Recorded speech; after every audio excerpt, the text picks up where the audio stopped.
तो स्वागत है आपका हमारे एक नए एपिसोड में। आज के वीडियो में हम जानेंगे धरती पर एक ऐसी रहस्यमयी जगह के बारे में जहां समय तक रुक जाता है और यहाँ कोई यंत्र काम भी नहीं करता। आखिर ये कैसे संभव है कि दुनिया का सिद्धांत यहाँ कैसे टूट जाता है? मेक्सिको अमेरिका के दक्षिण में बसा एक देश अपने ऐतिहासिक पर्यटन स्थलों और स्वादिष्ट खाने के अलावा रहस्यमय स्थानों के लिए भी दुनिया भर में जाना जाता है। यहाँ पर द साइलेंट जोन नाम की एक ऐसी मृत्यु के समान जगह है जहाँ कोई सैलानी तक नहीं जाता। अपने नाम के अनुसार इस जगह पर कोई भी तकनीकी उपकरण काम नहीं करता और कम्युनिकेशन भी यहाँ संभव नहीं है और घड़ियां भी यहाँ पर आकर रुक जाती हैं। वैज्ञानिकों ने 50 साल तक यहाँ पर शोध किए, लेकिन आज तक कोई इसका रहस्य सुलझा नहीं सका है। इस जगह की पहली रहस्यमय घटना सन 1940 के दशक में घटी थी, जब इस जगह के ऊपर उड़ रहे एक विमान के पायलट ने इस जगह में उड़ने के दौरान अपने साथ होने वाले अजीबोगरीब अनुभवों के बारे में पूरी दुनिया को बताया था। उस पायलट ने यह बताया कि उस वक्त उसके विमान के उपकरण उसके नियंत्रण से बाहर होकर विचित्र तरीके से व्यवहार कर रहे थे और उसके विमान ने किसी भी प्रकार का सिग्नल भेजना और रिसीव करना बंद कर दिया था। और फिर उस विमान का इंजन भी अचानक बंद हो गया और बाद में किसी तरह उसने अपनी जान बचाई। दूसरी घटना घटी ठीक 30 साल के बाद सन 1970 में, जब अमेरिकी और मेक्सिको की वायुसेना साथ मिलकर सैन्य अभ्यास कर रही थी और उन्होंने रेगिस्तान में उस जमाने की सबसे आधुनिक मिसाइल छोड़ी। लेकिन जैसे ही वह मिसाइल इस क्षेत्र के ऊपर पहुंची, अचानक उसके सभी उपकरणों ने काम करना बंद कर दिया और वो किसी टूटे हुए पेड़ के पत्ते की तरह सीधे जमीन में जा गिरी। और सबसे बड़ी बात यह हुई कि वह मिसाइल फटी ही नहीं। वैज्ञानिक इतने ज्यादा हैरान हो गए कि कोबाल्ट 57 रेडियो एक्टिव रसायन से भरी हुई इतनी घातक मिसाइल कैसे नाकाम हो गई।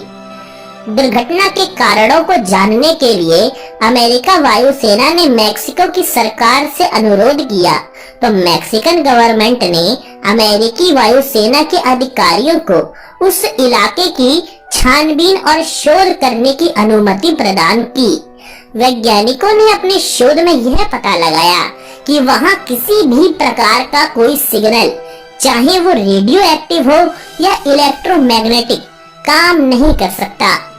पूरे ब्रह्मांड में ऐसी कोई जगह नहीं है जहां ऐसी घटना संभव हो सके। यहाँ तक कि ऐसा अंतरिक्ष में भी नहीं होता है। और तब इस रहस्यमयी जगह का नाम वैज्ञानिकों ने रखा द डार्क जोन। इस जगह पर सैकड़ों सालों से उल्का पिंड भी गिरते रहे हैं और 1970 की घटना के बाद से मेक्सिको की सरकार ने वहां कई सारे शोध भवन बनवाए हैं, जो वहां होने वाली हर असामान्य घटना पर अपनी पैनी नजर रखे हुए हैं। जानकार बताते हैं कि वहां की सरकार आज तक कभी इस जगह का पूरा सत्य किसी को नहीं बताती है। कई लोगों का मानना है कि वहां शोध करने वाले वैज्ञानिक जिन तथ्यों पर वास्तव में शोध कर रहे हैं, उसके बारे में बाकी दुनिया को कोई अंदाजा तक नहीं है। उनके इस अनुमान के पीछे कुछ वजहें भी हैं, जैसे वहां पर विचित्र प्रकाश से घिरी हुई वस्तुओं का प्रकट होना और उड़न तश्तरियों का भी दिखना। वहां के स्थानीय लोगों का पक्का विश्वास है कि यह जगह दूसरी दुनिया के परग्रही एलियंस के आने जाने का द्वार भी है। वहां खेतों में काम करने वाले लोगों ने उन विचित्र रोशनियों और अजीबोगरीब लोगों को देखा है, जिनके बारे में कहा जाता है कि वह ऊपर आसमान से आए हैं। वास्तव में वहां के किसानों ने 3 सर और सुनहरे बाल वाले अजनबियों को देखा है और जब भी उनके विमान उनके खेतों में उतरते हैं तो उनकी फसलें जलकर काली हो जाती हैं। इस स्थान का एक दिलचस्प पहलू यह भी है कि यह जगह मिस्र के पिरामिड और बर्मुडा ट्रायंगल के एकदम पैरेलल आती है। आधिकारिक रूप से इस स्थान पर परग्रही गतिविधियों का कोई प्रमाण नहीं मिला है, लेकिन यहाँ के स्थानीय लोग ना समझ आने वाली कई असाधारण घटनाओं के गवाह हैं। हालांकि यह जगह बर्मुडा ट्रायंगल तो नहीं है, क्योंकि यहाँ चीजें गायब नहीं हो रही हैं, लेकिन 50 साल से लगातार विज्ञानों की उपस्थिति इस बात का सबूत है कि यहाँ सब कुछ नॉर्मल तो नहीं है। वैसे भी डार्क जोन में कई राज दफन हैं, और जहाँ एलियंस भी जुड़े हों तो लोग उस जगह से दूर रहना ही बेहतर समझते हैं। दोस्तों, आपके इस घटना के बारे में क्या विचार हैं? कृपया कमेंट सेक्शन में जरूर लिखें। भारत और पाकिस्तान के बीच साल 1971 के युद्ध के बाद शायद ये सबसे अलग तरह का पश्चाताप था। अगस्त 1976 में भारत सरकार को पड़ोसी देश के तत्कालीन प्रधानमंत्री जुल्फिकार अली भुट्टो का एक पत्र मिला। इसमें उन्होंने श्रीमती इंदिरा गांधी को लिखा था, आपके यहाँ खजाने की खोज का काम आगे बढ़ रहा है और मैं आपको याद दिलाना चाहता हूँ कि आप इस दौरान मिली संपत्ति के वाजिब हिस्से पर पाकिस्तान के दावे का ख्याल रखेंगी।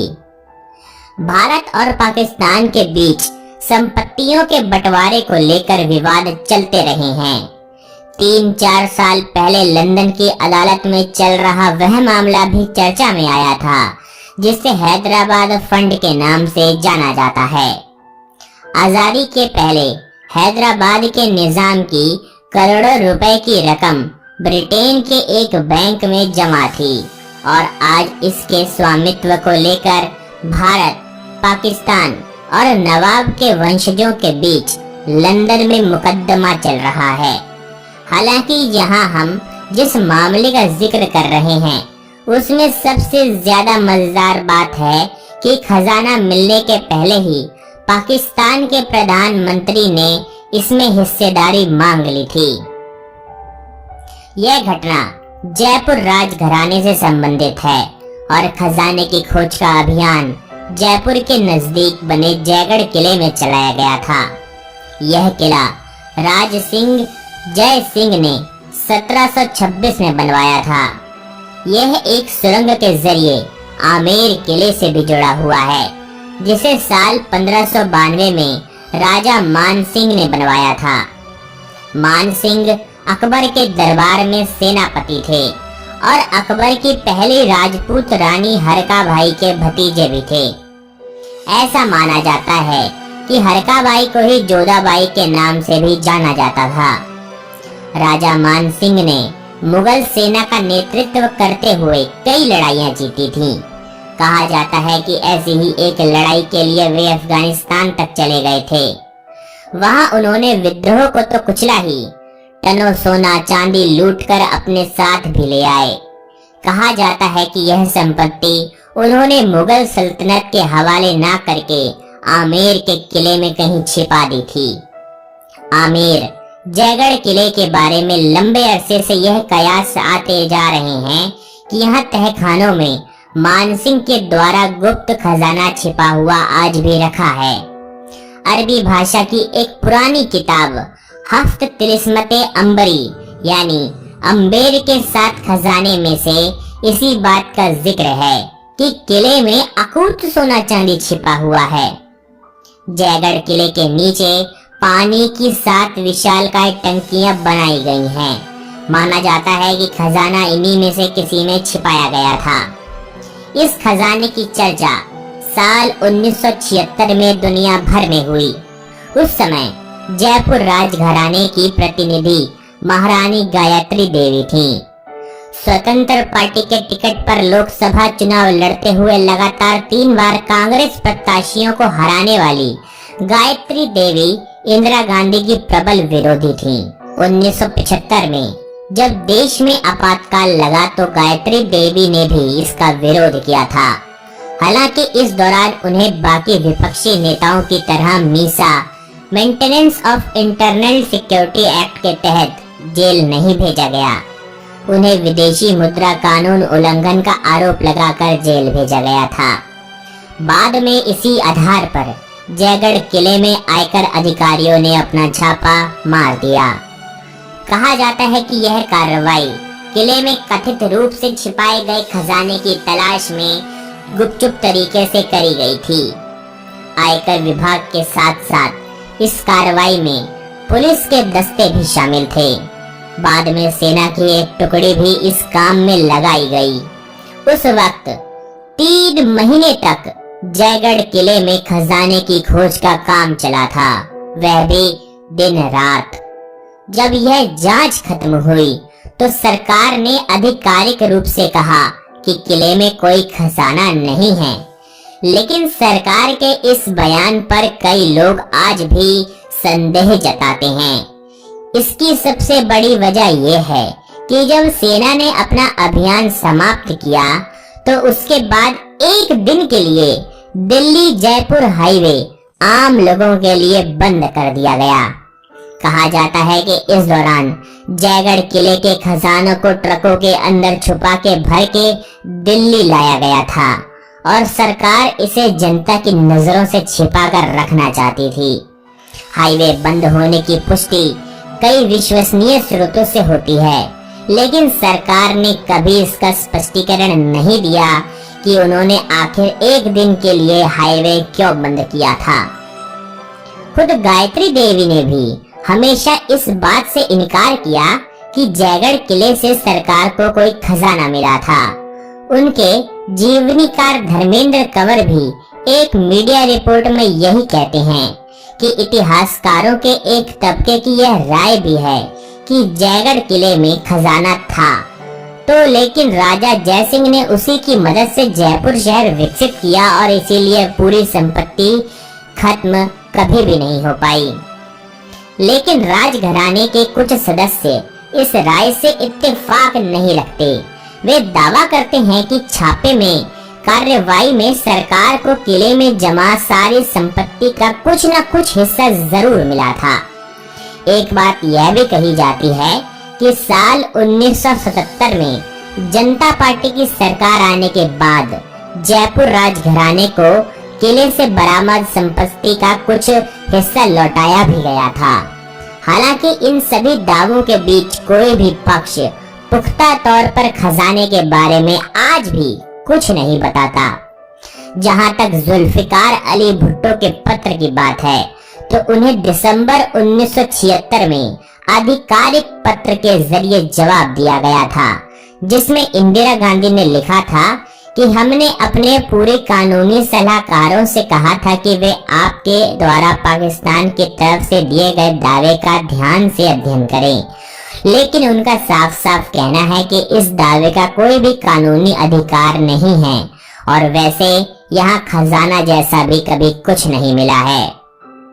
तो दोस्तों, आपको क्या लगता है कि कोई भी किले के अंदर जहाँ राजा मर चुका है तो उसका खजाना गया तो गया कहाँ, जो कि खजाना ना ही कभी उसके पूर्वजों को मिला और ना ही कभी किसी ने चुराया, तो आखिर वो खजाना उसके मरने के बाद कहाँ चला गया?